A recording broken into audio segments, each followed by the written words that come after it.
And for the entire 6 months, she's never had a single break for a single hour of time. Like that is insane. That he replied, you get alone time when you sleep. That's such a terrible thing to say to someone. Welcome to Mom Alternative, where we try to provide a sane perspective to both normal and slightly funny motherhood and parenting struggles. Today is all about impulse control and negotiation. Amongst other things, we'll be talking about a husband meeting up with an escort, having a crush on a married man and how to deal with that, and a mother-in-law who keeps coming up with bizarre names for her unborn grandchild. So our first one is titled Husband Met Up with Escort After Fight.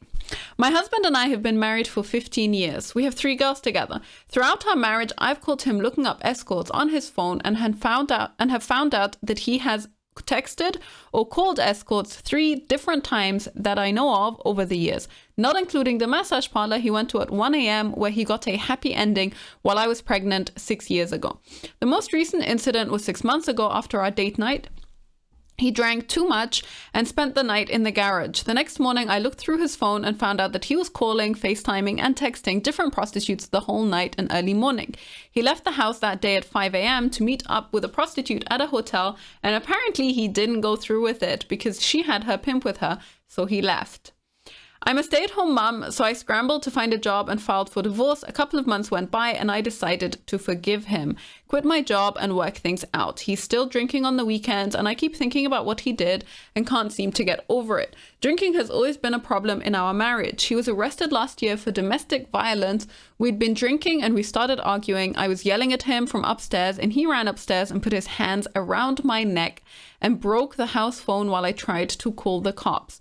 Besides his disgusting behavior, he is a good father to our girls, a good provider, and he helps around the house. We have good times, except when he drinks heavily. I've asked him to stop drinking many times, and he can't do it. Has anyone been in this situation before? What did you do? I live in the Bay Area in California, where the cost of living is insanely expensive. I have no family support. I'm afraid of not being able to financially make it on my own.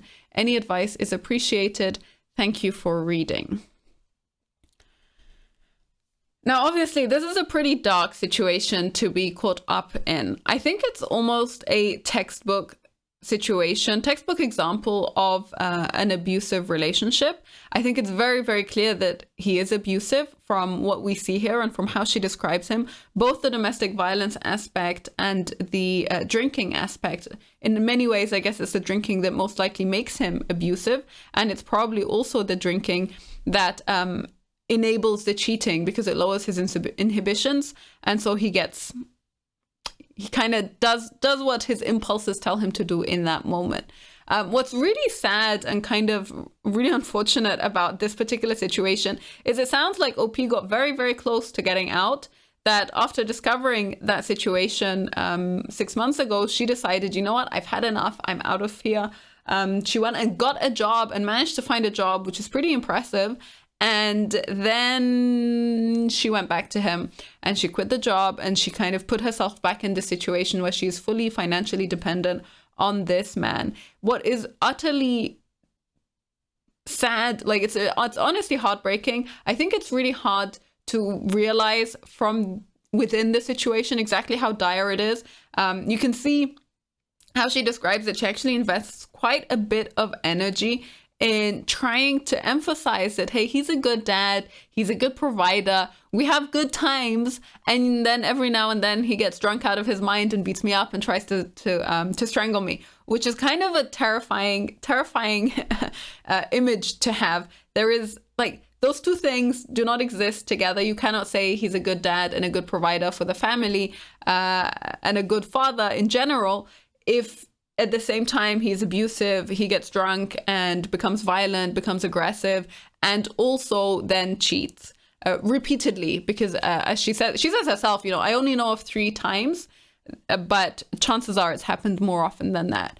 And so if I were her, I would be looking for a way out. I think it's really hard to try and salvage this type of relationship. It would have to involve him realizing by himself that the alcohol is not a good thing for him And maybe, maybe quite a lot of his behaviors improve if he decides to get sober and he completely stops drinking. But that can only happen from him. And as a grown adult man, he can make his own decisions. Unfortunately, his decisions reflect on his wife and on his children.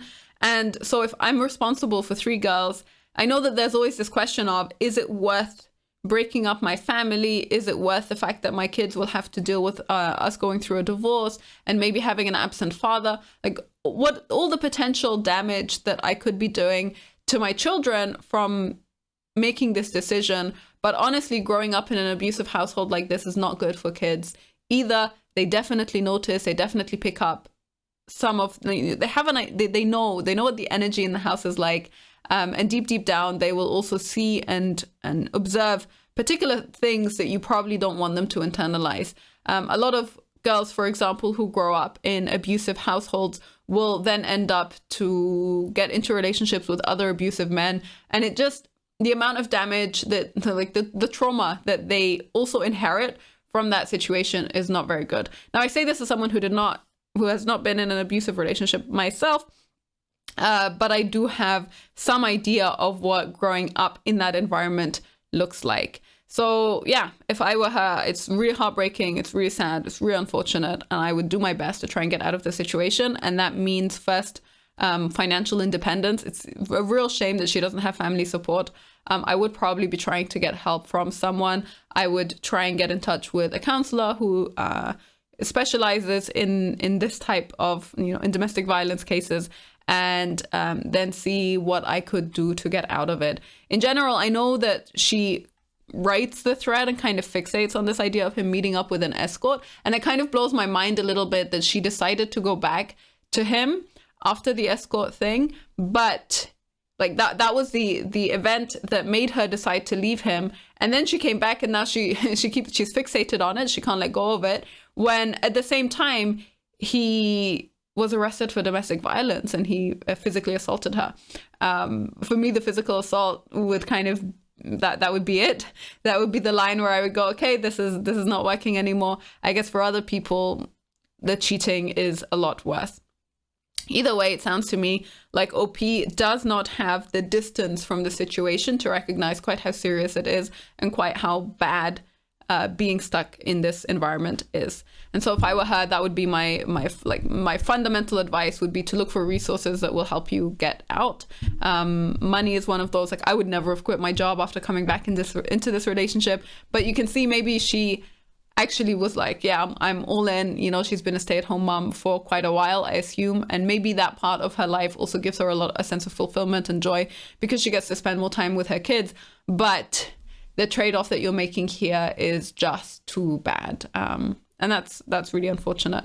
Quite a lot of people in the comments do highlight that she should leave. First person says, where is the good father here? The man that you said is making trouble when he's drunk and who physically assaulted you. This is the good father. A man who can provide for his kids is a good father. Then anyone else, a random person from the street who can do this, can be a good father for your kids.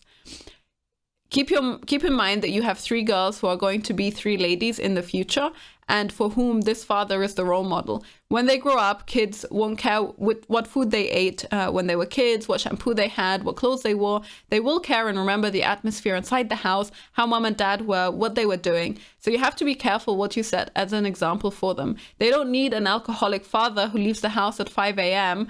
for a piece of...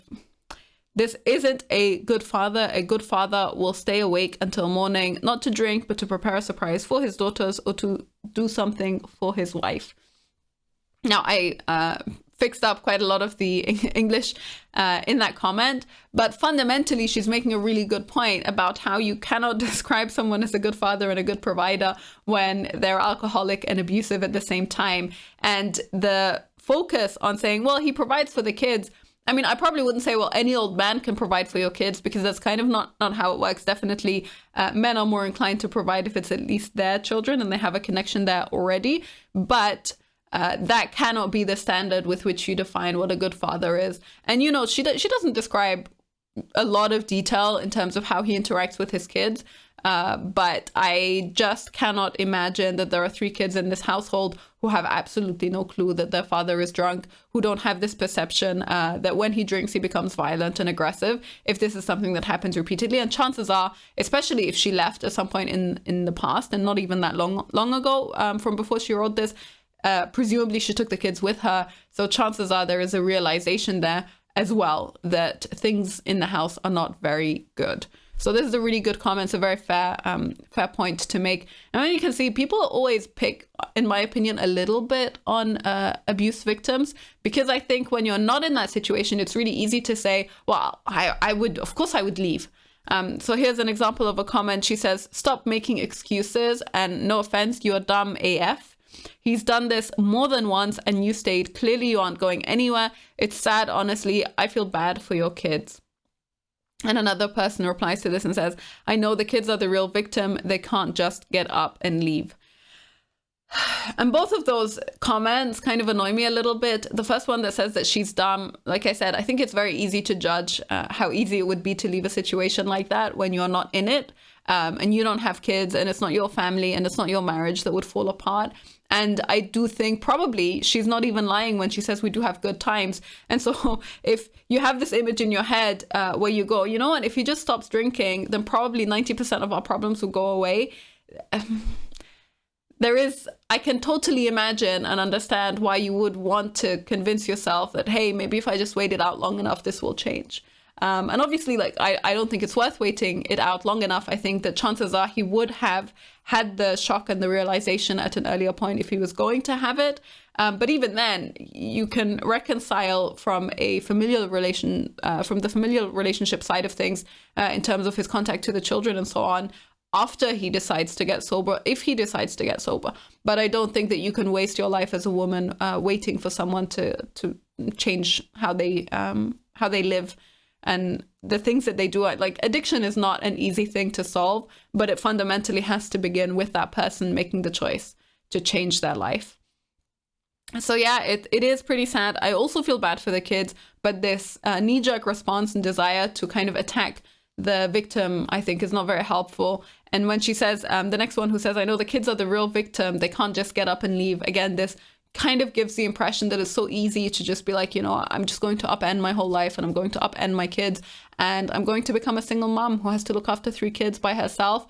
And I need to figure out, you know, childcare and to figure out money and our finances and a place to stay and so on and so forth. Like that, there are so many other things that make it such a, like, the hurdle is so high.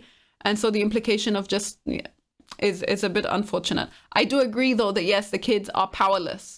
And that's why your duty and your obligation as a mother is to try and protect them, first and foremost.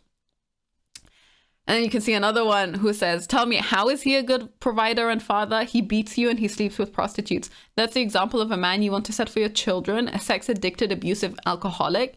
You have to want better for yourself. You've forgiven him so many times that you basically just proved that he can do whatever the F he wants with 0 repercussions.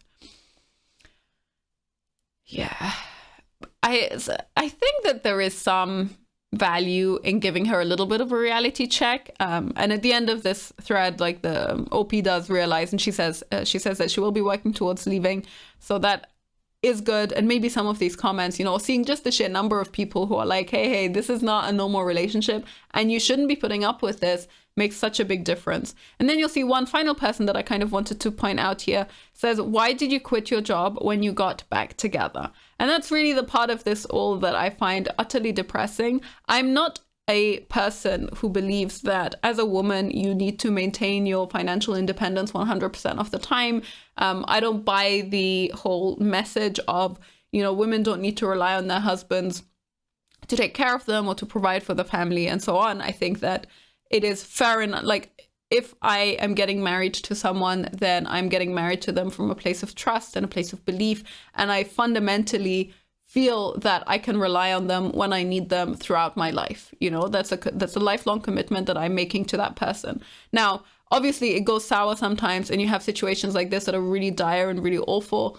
And I think it's in these situations when you're really vulnerable and it's easy to take advantage of you because you are reliant. And you end up staying in this type of situation for much longer than you probably would have otherwise if you had other options available to you. And I get that. That really sucks. And it's really, really hard. I can completely imagine why it's so difficult. But yeah, I think there is this part of how, if you end up in this type of environment, what can you do to support yourself and how can you help yourself and what resources do you have access to? And the problem with domestic violence or other abusive relationships in general is this idea of isolation, that you have no one else to rely on and no other sources of help. And that's why the first thing that you can do is to try and get access to help. But doing it by yourself is really, really tough. So ultimately, really sad situation. I don't want to go into a tangent about alcohol and its effects on people, but I really do think that it's important to note that quite a lot of problems disappear once alcohol is out of the equation. And that's really unfortunate for people who kind of fall prey to it. Social drinking is so widely accepted. And unfortunately for some people, this reduction in inhibition really just makes them aggressive and makes them behave in ways that they know they themselves are probably not okay with. But they end up in that situation, then they do it anyway. And then because they're addicted, they can't stop themselves from doing it. And so it's really, really sad on every level. I feel terrible for OP if she ever decides to leave. I hope it really works out for her and that she manages to find a different way of living and to realize that she does not need to excuse this type of behavior, nor does she need to accept it, nor does she need to find positives in her situation in order to cope with it. It's fair enough to just to look at the situation and try to be upfront with yourself and straightforward about what was good and what was bad. But ultimately, the moment that you are responsible for other people and you have kids in the equation, then your first duty is to your kids. And the question is, what does being a good mother look like in that circumstance? And it looks like leaving, unfortunately. Our next one is titled, I've had a crush on another man for a long time now. I've had an infatuation with another man for as long as I've known him. I'm married and so is he. I'm having a hard time shaking it. I've never told anyone, not a soul, and it's just completely eating at me and getting the best of me. I do not ever plan to act on my feelings or ever confess my feelings to him, but I literally find myself fantasizing a lot about him. My plan of action is to keep my head on straight and ride it out until the feelings fade. I have to keep telling myself that this whole thing is just an escape or a what if the grass could be greener situation of wondering, and that my crush has flaws as well and not to romanticize him. I don't know, I feel so juvenile and stupid because it's been years now and it's not going away, and I find myself crying alone in my car if he does something nice for me or if he lends a listening ear. I just feel like I wish I never developed this crush and I can just go about my freaking life without feeling like a 13-year-old girl with unrequited love. I think this is actually quite horrifying to me. For me, this would be the equivalent of emotional cheating. And I know that some people might argue, hey, but nothing's actually happened. She hasn't done anything. It's all in her head. Thought crime is not a thing. I agree, actually, that thought crime is not a thing. But I do think that if you are continuing to engage in a friendship with someone that you are developing feelings for, when you're in a marriage and when that person is in a marriage, then you're already doing something that's very, very wrong. And you should stop what you're doing and reconsider. I would not, like, I honestly, to be completely fair, I cannot imagine myself being in this situation at all. But if I were to try to put myself in her shoes, then probably the first thing that I would do is the moment that I noticed that there were feelings like this getting in the way, then I would probably reduce my contact dramatically with this person, if not completely cut off all contact. And I would immediately try to invest a lot more in my marriage and in my relationship with my husband, because there the question is, what is it about that other interaction that feels so exciting and new and fresh and different that I'm not, I guess maybe that is the answer. Maybe the answer is that the interaction does just feel fresh and new. And there's something about when, especially when you've been married for a while, that maybe your relationship is just not quite as exciting anymore. And if that's what you're getting out of it, then that's something that you can change. You can, it's completely within your power to change that. But I just think that the more you dwell on things like this, the more of a ticking time bomb you are. the likelihood that you will actually decide to eventually act on these feelings is higher and higher. The longer you spend thinking about it, the longer you spend fantasizing about it, the more times you spend sitting in your car crying over it without telling yourself, hey, you know what, I'm being ridiculous, I need to stop, and I will just cut off all contact and move on with my life. I think you can decide not to entertain particular thoughts or fantasies if you want to, and that means that you notice the moment that your head is heading in that direction and you go, okay, no, I will go do something else, and you distract yourself with something else until your brain stops going there and you stop having that feeling. I suspect that there is this idea that fantasies are okay, and I think that the majority of fantasies are okay so long as you don't fixate on them. An example of this might be, suicidal ideation. For a lot of, when it comes to figuring out how serious someone is, how much of a suicide risk they are, it really depends on exactly how deep and detailed they got into the fantasy. And the more they fixate on it, the more of a plan they have, the more ideas they have about how they would do it, how other people would react and how it would feel and so on, then the more of a risk they are. Because they've spent so long thinking about it. And that's exactly what I feel is happening here to a large extent. The more you spend time thinking about it, the more you fantasize about it, then the more likely it is that you will eventually at some point be like, yeah, you know what, maybe I can give it a try. And the moment that you decide to do that, then you're kind of reprehensible for me from a moral standpoint. And you've committed a great evil, not only to your husband, but to your kids, if you have any, and to yourself, because you made a commitment to your husband, and that should be worth more. So that's how I would deal with this one. Some people have interesting statements about this. One person says, sounds like he's not like he's giving you what you're not getting at home. And to me, in some ways, that sounds like you're trying to excuse a little bit or to justify the fact that she has these feelings for someone else. I think if it were a man who said the same thing in terms of, yeah, but the woman's like, she's giving me attention and she's a lot nicer to me and she doesn't nag me, or, whatever stereotype you have, I think everyone would say, yeah, this is not really good enough. Yes, I understand that people, when they cheat, are looking for something, whatever that thing is, that there's some element of thrill to it. But nah. The moment that you get close to saying, yeah, maybe there's a point, maybe there's a reason for it, then I think you're entertaining the wrong kind of thought as well. Some person does agree to this, and she actually says OP needs to work on her marriage relationship, maybe something like couples counseling. I don't know that couples counseling is necessarily the path forward, but it really depends on what types of problems I guess they're experiencing in their marriage. And then some person does agree with me. She says, I'm sorry, but that's a clear-cut definition of emotional cheating in my books. You keep going back to this man and continually having feelings for him for years. If I found out that my husband had these feelings you mentioned for another woman, it would absolutely be enough for me to leave. Cut ties with this man completely or leave your husband. It's completely selfish of you and unfair to your husband. Just because you haven't said or physically done anything that you consider cheating does not mean that you aren't cheating. And I agree with this one. I think the real danger in being stuck having this type of fantasy is that it fundamentally means that you're going to automatically just not be investing quite as much into your marriage or into your relationship as you should be, because you're spending quite a lot of time caught up in your head with fantasies of a different future and a different life. And if that is how you're dealing with your current life, that you're like, this sense of escapism is a really dangerous one, because it stops you from trying to fix problems that you see in front of you, or from trying to actually live in the moment with the people that are around you. You're not present there anymore. And if you're not present, then obviously your marriage is going to stagnate over time as well. Like, it's not going to be that great because you're not in it. And so that's this idea of a spiral. And then you have this really interesting person who says, well, YOLO, the grass could be greener. So YOLO is short for you only live once, for anyone who doesn't know. And then someone replies, are you encouraging her to make moves on a married man? And that person says, as far as we know, this is the only life we have. If she wants to take that chance and fulfill her desires, then do it. I'm not encouraging anything but living the life that you want to. If my partner's parents didn't do just that, he wouldn't be alive. His father was married and met his mom, and I'm thankful for my amazing husband.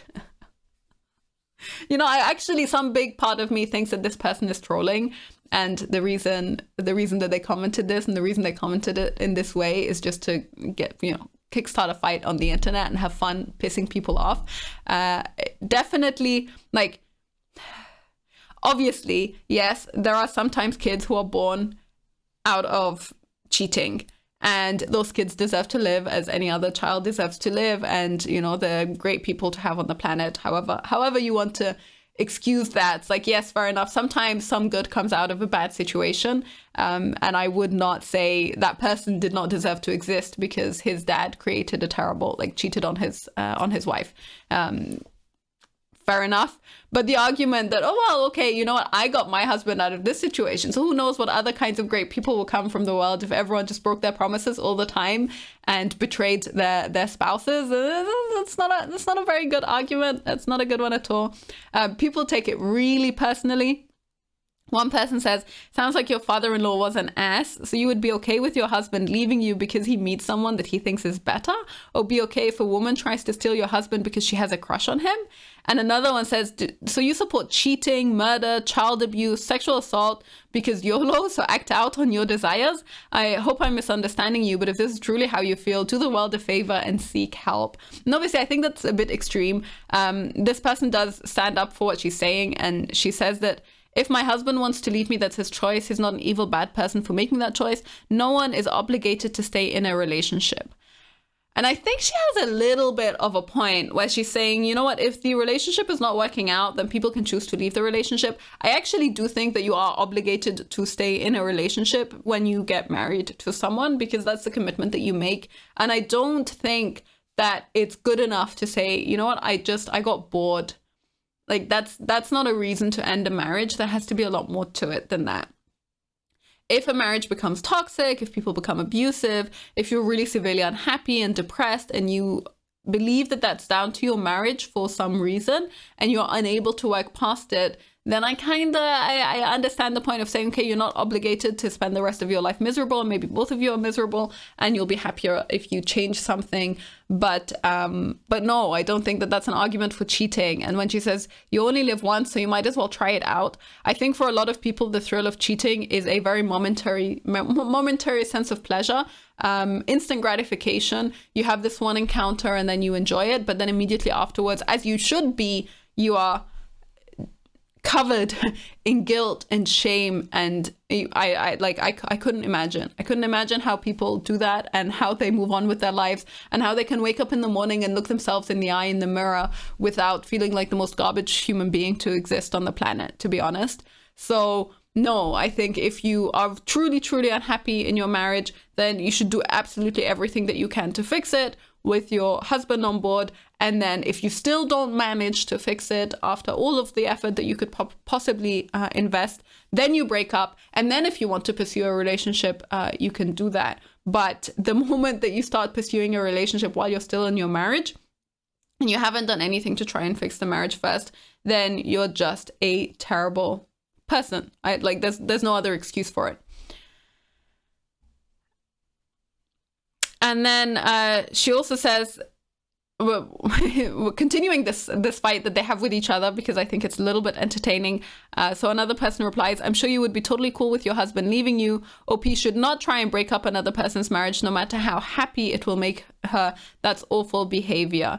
And then the person who thinks that, you know what, you live only once, so you gotta try it. She says that she would be upset if her husband left her, and then angry. Definitely a cycle of emotions, but it's his decision, and I hope that he would respect mine. A third party cannot break up a marriage. Someone in the marriage did that. You can't point the finger at them. They didn't owe you that loyalty.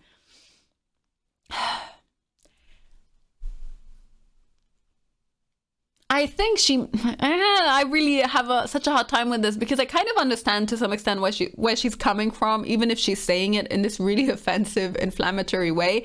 Yes, if someone behaves in a particular way involving cheating that ends up breaking up their marriage, then that was their fault, that was their prerogative. But no, I do think that if you go out of your way to target a married man, then that also makes you a terrible human being. It's the idea of you have values that you should be living by, and yes, you should criticize other people for just being immoral, behaving in a way that we don't want as a society. So no, yes, someone in the marriage did do that, and they maybe carry 80% of the responsibility, but then the other party does carry some of the responsibility as well, and it makes you a really evil, selfish person to have that and to choose to do that. So that's one way of looking at it. Another person comments then to the broader thread. She says, the grass is always greener where it is watered, nurtured, and maintained and cared for.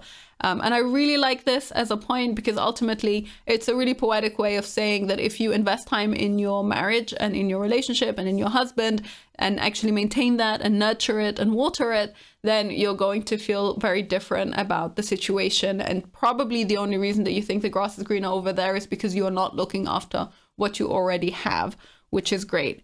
And then the final comment of this one that I'll read out.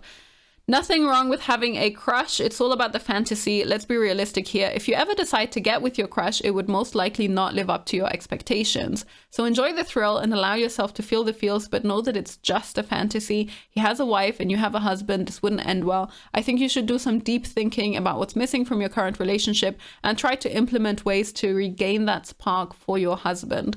I've been in the same situation, except I used it to my advantage with my husband. My crush motivated me to enhance my sex life, to relate more to my husband, and it taught me to appreciate what I do have. It obviously worked because now I'm pregnant with number 3. My husband and I have been together for 20 years and it takes work to maintain any long-term relationship, but I will never forget the advice that I came across by an 80-year-old couple. The secret to their lifelong success was never falling out of love at the same time. All relationships have ebbs and flows. You get what you put in. I like a lot of what she says in this comment, especially the part that all relationships will have seasons that they go through, and some periods of life are going to be more challenging than others. Sometimes you're dealing with stressors, sometimes you've just had kids. You know, every single very big life change that you go through as a couple will have some influence on you and on your relationship. And it's normal to have these periods of struggle and then to work through them. I like that as a statement. I really hate the idea of enjoy the thrill and allow yourself to feel the feels. I don't think that you should be a slave to your emotions. And I think that the moment you recognize that you are thinking and feeling something that is harmful to yourself and to your marriage, then you should stop from thinking that and from entertaining that thought. Like I said, the more time you invest in the fantasy, the more likely it is that you will decide to actually engage in it. And that's really dangerous when you're talking about something like cheating, which has the potential of not only ruining your marriage, severely damaging your husband on an emotional level. Maybe, like if you have kids, making the situation for them completely untenable, as well as ruining someone else's marriage, having the same impact on his kids, and so on. This is one of those circumstances where I would say the temptation is just not worth it. And you should do absolutely everything that you can to control the urge and the thought and the desire that you have in your head. On a much lighter note, this one is titled, Mother-in-law coming up with bizarre names for my unborn child. So I have a lot to say about this woman, but I'm sitting in my bathtub, 28 weeks pregnant, enjoying my alone time. I wanted to share this silly but annoying thing that my mother-in-law is doing. We have a son who will be 2 in 5 weeks. We shared his name when we decided on it, which was really early on, maybe 22 weeks. Everyone knew what we were naming him. This time around, we are having a girl. Originally, I wanted to keep the gender a secret until birth, but I shared it due to some personal health issues that came up in my life. So we're having a girl. My mother-in-law is obsessed with girls. She's way more excited about this girl coming than her grandson, but whatever. We won't tell her or anyone in our lives the name that we chose. She keeps coming up with hideous names and calls my unborn them all the time. For the first 20 weeks, she named my baby Gertrude. She had other equally ugly names. Sorry if this is your name, just me over here with my opinion. But this one was just terrible. I wish I could remember the other names, but pregnancy brain is real. Now she calls our unborn girl Trinket. Every visit, every call, she is referring to our baby as Trinket. 2 days ago, she said that she was making a onesie with the name Trinket on it. And I said loudly, my baby is not going to wear that. I have no filter, so no shame here. I'm sure I will remember all the other names she came up with after I submit this, but she's so upset. We won't tell her the name, what the name will be. She did, however, list off names that we absolutely can't use because she hates them all. Okay, well, if our name was on that list, you'd still have to deal with it. Our chosen name is not on her annexed list of names, but I just don't understand why mother-in-laws think they have an opinion at all when it comes to anything, but especially names. I find this quite hilarious. Like the image in my head, because I can't imagine any other situation in which a mother-in-law would decide to do this, is that she was like, you know what could I do to be maximally annoying to my daughter-in-law and her son? How can I troll them just a little bit? And then she decided to come up with this game of just coming up with some crappy name and using it to refer to the baby. It sounds to me very childish. It sounds very juvenile. I would probably take it as a joke and not take it very seriously for as long as she was only doing this throughout the pregnancy. And then if she started calling my kid that when they were born, then I would probably try and have a conversation with her and be like, look, I don't know why you keep doing this, but we decided on the name and this is the name. This is the name that we want to use. I think people get very touchy and very triggered by the entire name discussion just because everyone has an opinion on all names out there pretty much. And obviously names are, generally speaking, pretty permanent for the majority of people, and they become a kind of fundamental part of the identity that you associate with your child when they're born. So it feels like a big decision as a parent. And I guess for all other family members as well, it kind of feels like a pretty big decision. You don't have to take it too seriously if other people have opinions. It doesn't matter if they don't like the name that you choose. You can let that go. It doesn't matter if they use nicknames when the baby doesn't exist in the real world yet. That was a funny way of saying that they're not born yet. Yeah, like I think this is one of those situations where she's taking it a little bit too seriously, and it's probably not that healthy. I would say maybe don't quite take it so personally. And just move on with your life. You know, your mother-in-law can do annoying things and you can be a little bit annoyed, but then you can just be like, you know what, I don't need to engage so heavily with this. I seem to be the only person who thinks that it's not quite that big a deal and she's probably making fun. One person here says, we also won't be sharing our baby's name. We didn't with the first and we won't be with this one. Is Trinket an actual name? And OP replies, it's definitely not an actual name. She's just an idiot. Some person does say, which is an interesting comment. She says she's doing it to try and get you to tell her the name. Let that no filter fly and tell her to F off with the BS. Please don't let her use the name Trinket.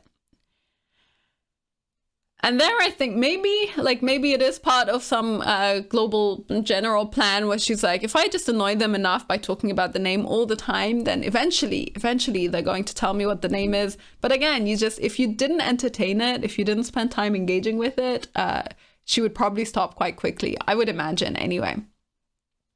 Someone here gets the definition of the word trinket, and trinket means a small ornament or item of jewelry that is of little value. And then she comments, trinket literally means a small cheap thing. That's a terrible name or nickname. I'd squash that hard. Mine also tried to tell us names that we weren't allowed to use, and our daughter's name was on that list. She's always hated it. Oh well, I sleep fine at night anyhow. Her opinion wasn't relevant. And then OP replies, this woman is a high school English teacher, so I'm sure she's fully aware. I just sent that screenshot to my husband. I think the implication is that by calling her Trinket, she's implying that she's of little value. And honestly, I just think she came up with some random word and just went with it. And the next person says, I apologize for this, but Trinket, is she naming strippers? Sorry, that was my first thought. That's a pretty terrible first thought, honestly. It sounds to me like she's suggesting that strippers are of little value, which is a little bit offensive for other people. This one says, my mother-in-law hated that we didn't tell her our daughter's name. She kept trying to trick me, which really irritated me. What if I accidentally said it? Ugh. So then she kept offering up names, and I was so nervous that she was going to actually say what we picked because I would have to change it. If we picked a name that she thought she picked, I would have never ever heard the end of it. So I finally just said, every time you suggest a name, it goes on my no list, and I really don't want to put names that I like on my no list. So can you just stop suggesting names? She didn't like it, but she did stop. I would be super annoyed too if I were you. I bet she tries to nickname her that after she's born too. I would lose my marbles. It's like a perfect example of just how seriously people take this kind of thing. I just don't think it's a big deal. I'm sorry. I know it's annoying. I can imagine why it's annoying, but sometimes annoying things are only annoying because you let them get to you so much, and then you can just not. You don't have to do that. This one is hysterical. She says, my mother-in-law called our kid doozy pot silly wim ubu tu when we didn't tell her our kid's name before birth. With my second pregnancy, my daughter, aged 2.5, decided to call this baby Mississippi, and my husband said she's better at coming up with nicknames than his mother. That is a pretty, that's just a hysterical nickname. I don't even know how you could possibly remember to put all of those words together and use them to refer to the child, but there we are. So the moral of the story is, bizarre names are a little bit amusing, a little bit funny. She's probably doing it to have some fun and to have a laugh because she has little, entertainment in her old age or whatever else is going on. And as a mother, I can totally understand why it's annoying, because naming your child is serious business, but you do not have to be super annoyed by small things because life is too short to be so annoyed, honestly. Am I wrong for being upset at this? My husband stuck his finger in my food and I asked him if he washed his hands. He said, yes. And I know him to be the type who rushes a hand wash. So I asked, for more than a few seconds? And he says no. I got angry but calmly asked him for, I think, the 5th time within our year of marriage to please wash his hands for a little longer. All he's doing is rinsing the freaking soap off his hands without scrubbing first. He says we go down on each other. And I'm like, okay, but we're clean first. This is touching my food with hands that just touched your wiener. So he says that we shouldn't have oral sex then. And I'm getting pissed off because WTF, dude, just wash your hands after you pee. That's all I'm asking. Now he's off for a walk, all mad at me, and he calls me stupid for being upset about this. What do I even do in this situation? I feel like I just have to let it go and hope that he doesn't stick his fingers in my food again. It feels like a stupid argument, but it's the principle to me. If y'all think I'm wrong, I'm not too proud to step down, but I don't know. It's just nasty to me. Now, I would actually get this if he didn't wash his hands. I would even kind of get this if he didn't wash his hands with soap. I do not get this because he washes his hand with soap, just not for long enough for her to be okay with it. Like, I could not imagine a life in which I would watch how long my husband washes his hands for and be like, no, look, you have to scrub like this a bunch of times, and then you need to wash between your fingers, you need to wash your palms, you need to wash the back of your hands, you need to wash under your nails, and then you're clean enough that you can touch me. Now, obviously, yes, okay, he touched her food. That's a little bit weird. I can't imagine also sitting in front of someone, having them just poke your food. It's a little bit of a strange thing to decide to do, but fundamentally, from a hygiene perspective, if you're so touchy about hygiene that you care about your husband washing his hands for exactly 10 seconds rather than just 5 or just 7, then I think you're being a little bit insane. And if I were him, I would be annoyed and get defensive as well, because I think you're treating him like he's a 2-year-old child who you need to teach how to wash his hands correctly. He's not even, like I said, he's not even not using soap or something where you can go, you should use some soap. Fair enough. But this level of freak out is way too much. And I actually do not think that he's out of line for saying, you know what, we share quite a lot of germs on a regular basis anyway. Me touching your food is like, we do things that are so much worse than me touching your food. So why is this why you draw the line, and why is it such a big deal to you? I don't think that it's disrespectful for him to be like, I don't get it. I don't get it. This is strange. You're being weird. All that said, this is totally a ridiculous argument to have. And I would guess probably that this is a fairly fresh marriage.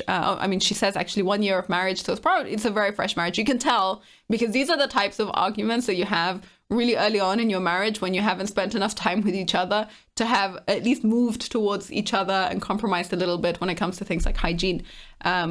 And hopefully they both mature a little bit through a couple of these fights and get a little bit better at handling it.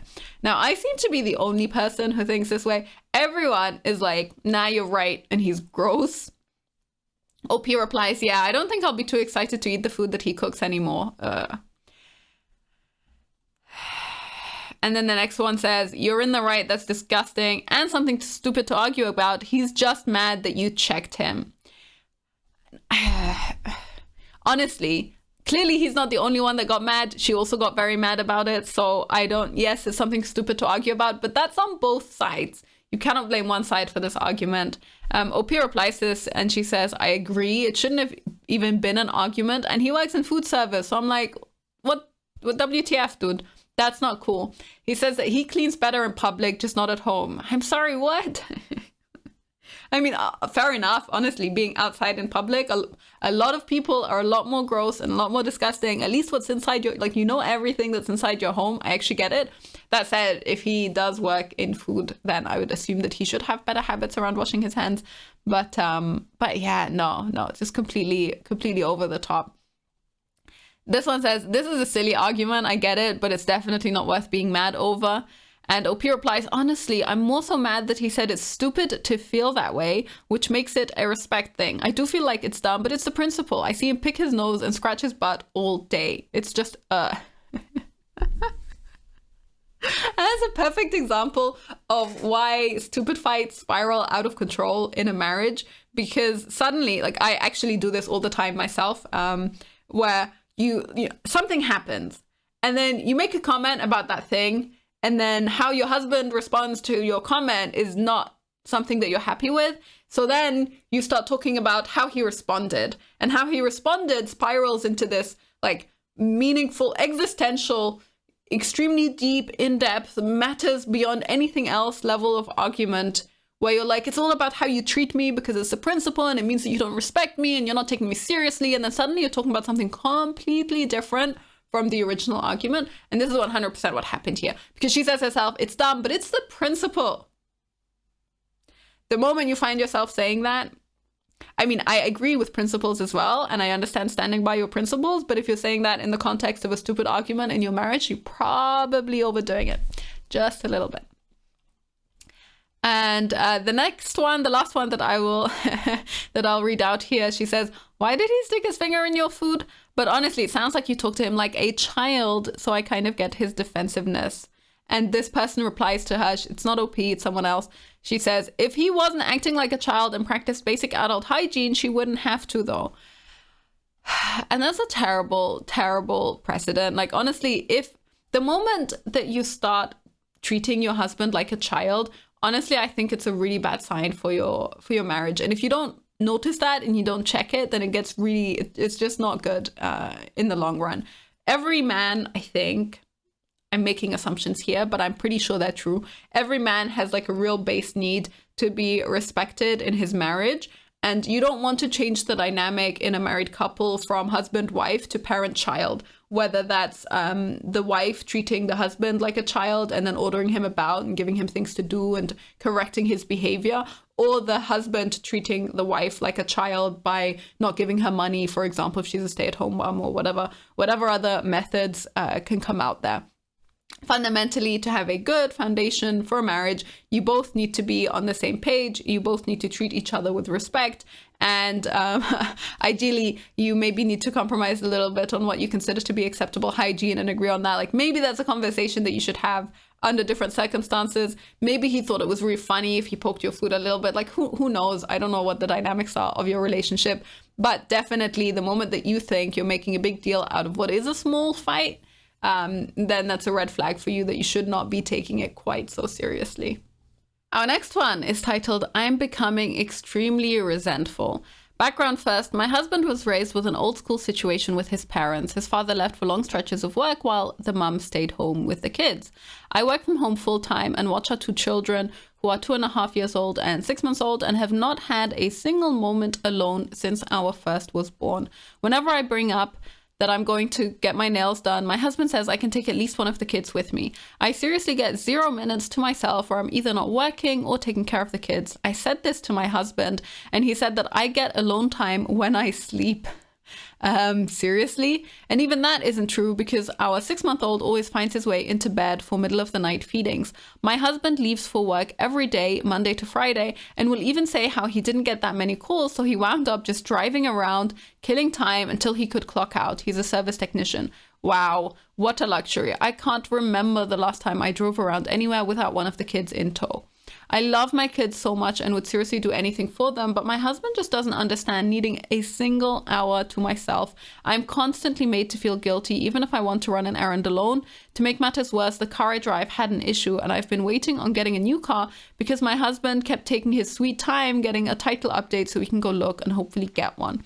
For the last 3 months, I've been dependent on him driving us in his car. It's his baby, and no one else can drive it to and from any appointments or to go anywhere. Asking for 1 hour to get my nails done isn't asking for the world. And the fact that he makes me feel so guilty even asking for that is really making me completely resentful of his freedom to come and go whenever the hell he wants. He said, I'm the mom, so I shouldn't want to leave my kids. I'm at my wit's end with him and his old school close-minded ways, and that he doesn't see I just need a damn break before I snap and end our relationship altogether. We've been together 11 years, but I'm seriously considering it. I pay for everything for the kids since I claimed them on taxes, and I pay for every single half of every single bill of ours, so it's not like I'm financially dependent on him. I'm just so poor OP. This one's pretty rough for me. I think the thing that I find so horrifying about it, honestly, is I just don't understand how you end up in a marriage with someone else where any party in that marriage, it doesn't have to be the wife going to the husband, but even if the husband were to go to the wife and say, look, I just need a little bit of time by myself. I'm feeling overwhelmed. I've been with the kids the whole time. I just need just an hour, 2 hours to wind down and to do something that's for me. I cannot imagine any situation in which it's acceptable for the other party to say no. I don't get it. I don't understand what kind of, if you care about the other person and you have some kind of compassion and understanding and you want them to be happy and you want to support them and you care about your marriage and you care about your kids and, all of these other things, if you have just that base level of empathy and understanding for the other person, then you would, of course, say yes. So she tries to she gives him all these excuses. She says, oh no, he's old school. It's because he's a traditional type of father and husband, and he thinks that the woman should be looking after the kids. And yeah, I look after the kids 99.9% of the time. But now there's this just one circumstance where I'm like, please, just a little bit of time. I've had a 6 months old. And for the entire 6 months, she's never had a single break for a single hour of time. That is insane. That he replied, you get alone time when you sleep. That's such a terrible thing to say to someone. I have no idea what was going through his head that he thought that was an acceptable response, to be honest. It's so completely out there. Why would you say this? My only potential reasoning that I can come up with from his side is that I imagine if he has not been spending a lot of time looking after the kids by himself, and you have one toddler and one baby, so they are not, they're not so easy to look after. It's not like they're very independent and that they can occupy themselves for long periods of time. They might need a fair bit of attention. Then I could maybe imagine that he's just not very confident with it. And so he's coming up with all of these excuses to try and get out of doing it, when actually what he needs to do and what maybe you should do is convince him, or just have a conversation along the lines of maybe he can look after them for a little period of time while you're still in the house. So if you need help, if he needs help, you can jump in. But fundamentally, you need to first sit down and understand exactly why he's so against it, what his problem is. And if he really says it's, that you're the mom, you should never want time away from your kids and so on, then I think I would tell him, yeah, okay, I don't care what I should or shouldn't want. The fact of the matter is this is something that I need. And I don't understand why you're not able to help me out here, because we're in this together. And if he's equally as committed to you as you are to him, then whatever it is you need, he would be trying to help you. So I think that fundamentally you need to understand what his problem is. And then if it is something like lack of confidence, then you can try and come up with ways to work on it together. And hopefully that would work out. I think the guilt tripping is kind of really harmful, honestly. It's a little bit evil. And the idea that you shouldn't have needs as a mother because you have kids and you're responsible for them and you look after them is also pretty terrible from an implication perspective. But I suspect that I really believe that it's not possible that he's a good father and a good husband without there being some other kind of reason for it. So I'm hopeful for OP that that's what's going on, and that if you sit down and really talk about it, you can say so. I would also be getting resentful. I think resentment in a relationship and in a marriage is red flags. The moment you start feeling resentful about something is a very clear sign that there is something there that you need that is not being met. And that sense of bitterness and anger needs to come out somehow. You need to try and find a solution to that resentment, and you need to agree on one together for you to be able to move on. Because long-term resentment in a marriage will definitely ruin their... I mean, she's already saying they've been together for 11 years, and she's already like, you know what, I think I can't do this anymore. And it would be awful to ruin an otherwise happy marriage, a good family, like a stable, secure environment for your kids because of something so stupid as this one. So I hope that he manages to get his head out of his butt and to really listen and to try and meet her where she needs. Now, the comments are kind of on the same page. One person says, it's terrible. I'm sorry to hear this, and you absolutely need time for yourself. That's not being old school. He's just not worried about your needs at all. And the next one says, yeah, you're working way too hard to not get some kind of a break like others have mentioned. Maybe you could pay a babysitter and take an Uber to get your nails done. Do you have a friend that could watch them, or any other family? Working from home full time is working. Maybe tell them that you'd like to find childcare arrangements for them while you're working. I'm sorry, this is ridiculous on so many levels. No wonder you're feeling resentful. You have every right to. And yeah, I think that if you do end up in a situation where, for whatever reason, he's really against it, then I think it's fair enough to be like, okay, maybe you can try and make it happen on your own. But honestly, I would probably say that the moment you start thinking like that and behaving like that in your marriage, then you're heading down a pretty dark path. I think that you should be able to talk to each other and to get him to accept that this is something that you need, to take it at face value, to believe you when you say, I just need some time alone, and to try and do what he can to make that happen. Like, I'm surprised that even needs to be said, to be honest. So long as you think of a marriage as like a partnership where both of you try to help the other person out in your team working together, then you would never be in this type of situation where you have to justify needing some time to yourself. Like, that's pretty awful. This one is really funny. She says, maybe he's open to counseling, or talk to his mom about how she navigated being at home. Maybe his memory is that he never left her when he was young, but possibly she did have breaks that he doesn't remember. A lot of times my husband needs to know that I'm not the only one with these crazy ideas and how other people do things non-traditionally too. I would say go ahead and pay a sitter to at least be at home with you for an hour. But that may cause an argument if he feels the kids shouldn't be around strangers. You could say your friend was visiting. As long as you like the person, you could consider them a friend and it wouldn't be a lie. And then you get these types of people who give you advice that honestly is like a way to make a much bigger problem out of a situation than you need to. The moment that you have to try and come up with lies to get your needs met in your marriage, then don't do that. That's not a good life choice. You should not be getting babysitters without agreeing with your husband that that's what you should be doing. And you shouldn't be pretending that the babysitter that you're paying is your friend just because, if he has a problem with strangers, and you can just lie to him and pretend that it's not a stranger. Like, that's not a good foundation for your marriage. Your marriage should be about trust and negotiation and agreeing on things together. The rest of it also kind of annoys me. I get it. I understand. Sometimes people need to hear you say something, that need to hear the same statement from someone else's mouth to take it seriously.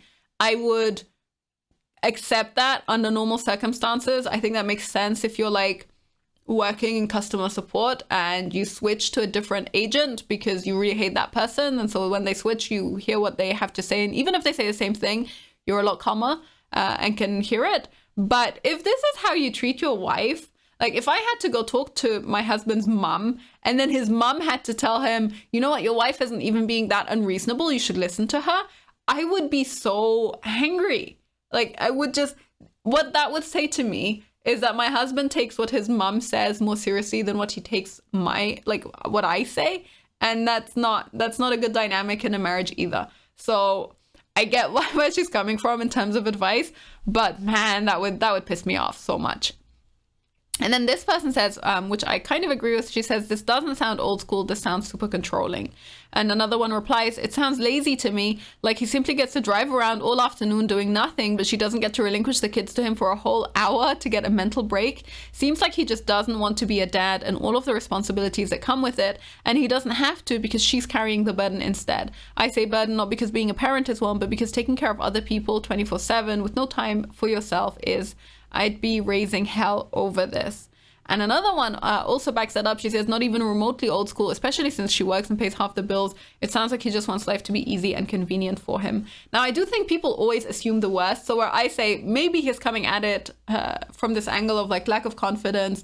He's not, you know, he doesn't trust that he's going to be able to look after both kids completely comfortably. And that's why he's looking for excuses to be like, maybe you can take one of the kids with you and it's not going to be a big deal. We can just split them and it's fine. Other people go, he's just lazy and wants a convenient, easy way out. Like, yeah, maybe, you know, and maybe that one is true, but I just wouldn't go into a marriage with someone and assume that that is the case. I think trying to assume good faith is probably a better life choice. In general, though, it does sound a little bit controlling. And what is not old school about it is that this is obviously not a traditional kind of marriage in that sense. Like, she is working, she pays half the bills, she pays everything for the kids. At the moment that you have this kind of monetary split in your marriage, this is not an old school marriage anymore. And the description that she had where she says that the father would be out for long stretches for work and then the mother would be at home with the kids, she's clearly not staying at home with the kids, right? So the whole argument that she's trying to present here in terms of how to excuse his perspective and what he's trying to say is just not true. It's just not the case. Fundamentally, I would hope that they can really sit down and hash it out, and she would, just by saying the words to him, look, I really need this. I'm just exhausted and I'm overwhelmed and this would really help me out. I'm asking you to do this for me. That would be enough to make him go, okay, fair enough, just because he loves her and he cares about her and he wants to make sure that she's happy and feels supported in their relationship and in their marriage. Like, I think that is the normal way of responding to this type of situation. It should not be a fight. If someone says, I need an hour to myself for any reason, honestly, if my kid was just really stressful and I spent time with him, even if it was only half an hour and that half hour was really stressful, and I went to my husband and I said, look, I just really need a break. I'm sorry, that was a really exhausting half hour and I just need some time out. Then he would immediately be like, yeah, sure, of course, whatever you need. And I would do the same for him if he was in that situation as well. Like, I think this is just part of what being married should look like for most people. Our final thread of the day is titled, wants a lock of first haircut and a baby tooth for keepsake. Is this weird or not? So my mother-in-law is very obsessive and too much a lot of the time. We generally have a good relationship up until I became pregnant or had our baby. She told me the other day that she wants a locket of my baby's hair when we do the first haircut, as well as a baby tooth. I understand parents doing this, but grandparents, has anyone else's in-laws asked for this? She's very much involved in my sister-in-law's children's lives. She like to the point that she's the other parent. She gets them overnight weekly. She takes them to doctor appointments. She does haircut appointments without the mother's permission, and just overall parenting. I had to make it very clear to her that that wouldn't be the case with us, and she would have an actual grandparent relationship with our baby. And I'm just noticing how much she's struggling with that and how desperately she's wanting to insert herself a lot more than we are comfortable with. Weird or no? Now, I am not a person who feels very sentimentally attached to objects like this.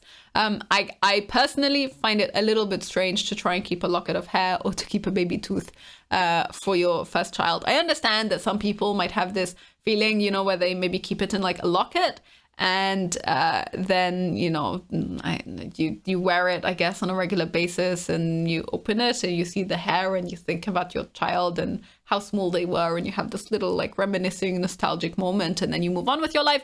Maybe some people engage with items like this in that way. That's not me. That would never be me. I think for most people, honestly, pictures fulfill this purpose in our lives today. You don't need a lock of hair because you can see a picture of what your child used to look like, and you can have the same little reminiscing nostalgic moment without anything else. I think that's pretty normal. That said, honestly, if my mother-in-law wanted to keep a baby tooth, I would just be like, whatever, here's one. Like, I would find it weird, I'd find it strange, but I would not care. I don't think the act of giving a piece of hair or a tooth changes anything about the grandparent-grandchild dynamic or about the mother-child dynamic. It would not feel to me like she's taking something away from me. Now, OP gives all this context around it about how mother-in-law is super obsessive and she's very, very involved. Now, I have 2 points to make about that. Number one, the fact that she is super involved in her sister-in-law's children's lives seems to me like if they're on the same page and they agree to have that relationship together. So if she's fine with them taking them to doctor's appointments and doing haircuts and everything else, then I would be like, yeah, okay, that's her choice with her kids. If mother-in-law is happy about it and the sister-in-law is happy about it and the dad is also happy about it and the child is happy, then I don't understand why you would look at that and be like, okay, there's a serious problem here.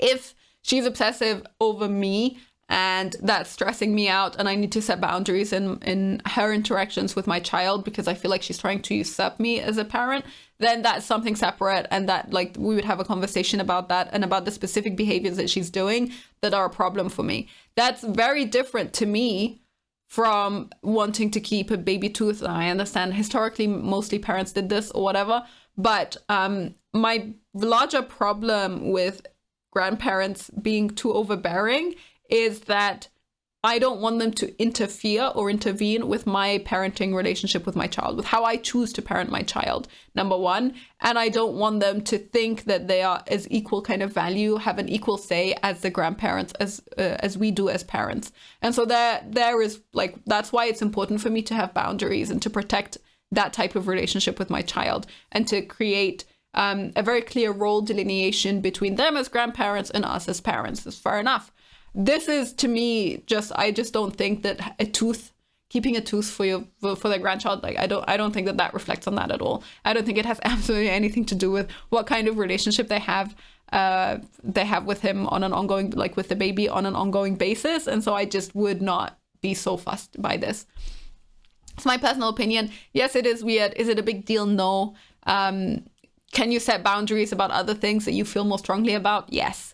So it does not have to be something where you're like, I'm really annoyed at my mother-in-law in general and I'm annoyed at her behavior and I don't agree with her. Therefore, every single request that she ever has, I'm just going to say no and shoot it down just as a matter of principle to make a point. Like, I don't think you need to treat your in-laws like that. You can see the first comment says, that's not normal. She needs to stay in her lane. Good luck. And the next one says, oh gosh, she wants a human tooth from your child. Yes, that's weird. Definitely don't give in to even one weird request or you will set the precedent that you will give in to her if she pushes enough. And I always think people take everything so seriously, just there's always so much emotion attached to things. It does not have to be setting a precedent. You don't need to take it that seriously. It doesn't have to be a big deal. You can set boundaries and be clear about your boundaries and then still, throw her a bone. If it makes her happy to have a freaking baby tooth, what does it matter if she keeps one? Like, why? Like, why waste so much energy and time getting angry about these things?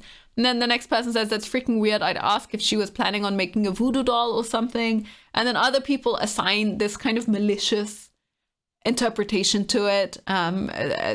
You just accuse her of like being a strange. Okay, it's a little bit strange, but it's also historical. People didn't used to have pictures, once upon a time, and so they would keep things that wouldn't rot, that worked for them as keepsakes otherwise. Like, fair enough, maybe she's old, it doesn't matter. And the next one here is really interesting. She says, I think I'd be really grossed out if my parents asked if I wanted my baby's hair and teeth. And one person here replies, my mother-in-law kept my husband's baby teeth and she gave them to him when I was 6 months pregnant. She said, I didn't know what to do with them and I couldn't throw them out. I thought it was cute. My mom kept some of my baby teeth too, and she gave them to me when I was bigger. Now, grandma, I don't understand it. Now, honestly, to me, it is so much more weird to keep them and then gift them to you as an adult, I'd be like, yeah, cool, and then just throw them straight in the bin. What would you do with them? I don't know.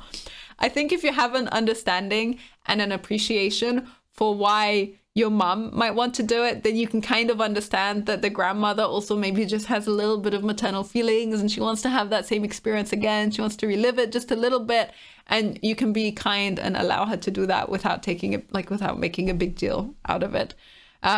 Here another person replies, I definitely want to do those things for my baby too. I'm very sentimental, but I'm not about to go passing them out to every family member who wants a tooth. And fair enough, if you don't want to, you can just say no. Like if that is really the hill that you want to die on, you can just be like, nah, you know what? I'm not comfortable with that. And then you can move on with your life and it also doesn't matter. But honestly, I think sometimes you have the power as parents, or we have the power as parents, to make grandparents really happy by giving them little things. And if this is one of those little things that makes the grandparents really happy, then like it just doesn't hurt you. You know what I mean? Even if you think it's strange, even if it makes you go like, I don't know what you're gonna do with that, but okay, like fine. Then I think it's okay. Fundamentally, I understand that there's usually a lot of conflict between daughter-in-laws and mother-in-laws in particular. Mothers-in-law, daughters-in-law in particular. And I understand that that happens for a whole load of other reasons. And it's all about, you know, space and just how you feel you are as a parent and as a mother, and what your relationship with your child is like during that experience. Fair enough. But I don't think that it needs to manifest in these tiny little silly ways that don't really impact anyone and don't really influence anyone in any particular way. That's all we have time for today. If you like the episode, feel free to leave a comment or like the video down below, and feel free to subscribe for any future episodes. I will see you next time.